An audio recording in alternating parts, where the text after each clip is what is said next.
Guy Saint-Jacques is a former Canadian ambassador to China. He's in Montreal. Hi, Mr. Saint-Jacques. Good afternoon. Good afternoon. Is there anything that you saw after the meeting that would give you an indication that China's position has shifted even in the least? Well, not very much, unfortunately, because, of course, according to the readout published by the Chinese side, they insisted on the fact that we should avoid returning to the Cold War.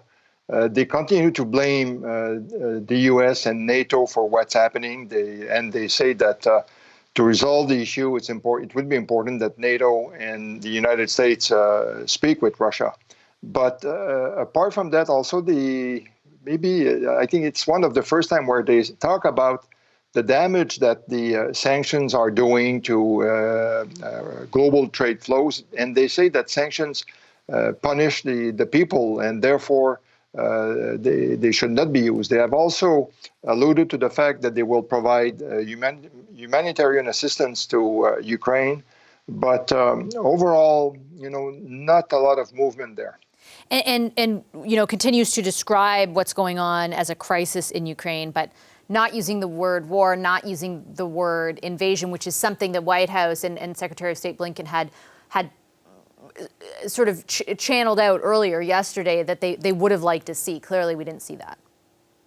No, but on the other hand, they have started to show pictures of what's happening in Ukraine on Chinese television. So at least in that regard, maybe they are a bit more open. And I think in all of this, China is faced with a dilemma, and it's the usual thing of how to save face, because, of course, on February 4th, both China and Russia promised to befriend and have this strategic cooperation comes hell or high water. But now the Chinese understand much better what they got into. And with all the propaganda in China going in support of Russia, it's a bit difficult now to backpedal. And I think they would like a solution to be found. They would like Putin also to find some face-saving device. But I'm sure that President Biden impressed on President Xi Jinping that, in fact, they stand to lose a lot, and that if they ever want to provide arms and ammunitions to Russia, then they will have crossed a line, and they will suffer consequences.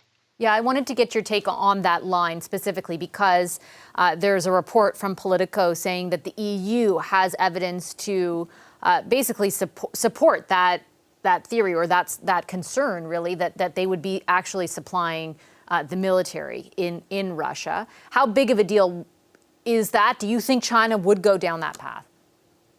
Well, it's possible. And of course, again, if you profess that you have a strategic partnership and that you'll be supporting each other, I think their starting point for both Russia and China is the fact that they feel that the United States want to contain them, and they see the U.S. as the enemy.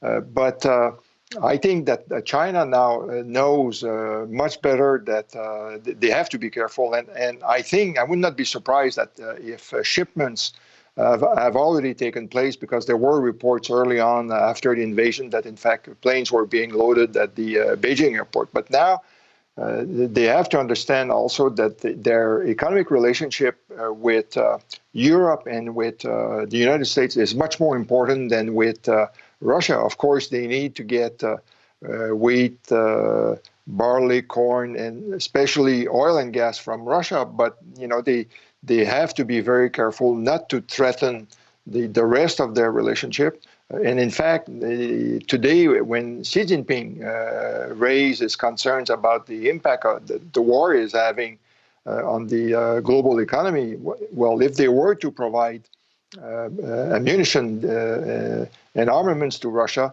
that would be a way to prolong the war, which goes against what Xi Jinping. So I hope that they are now starting to understand that it's in their interest not to do anything that would help Russia, which would result in a longer war, and at the same time, something that could threaten their economic relations with the EU and the United States. And just finally on that point, though, do you think if they were to head down that very troubling line, do you think the reaction from Canada, the U.S., and its allies, the West, would be as united as it has been against Russia? That's a good question, because the truth is that for most of our countries, the economic exchanges with Russia are more limited. For most countries now, China is their number one or their number two trade partner.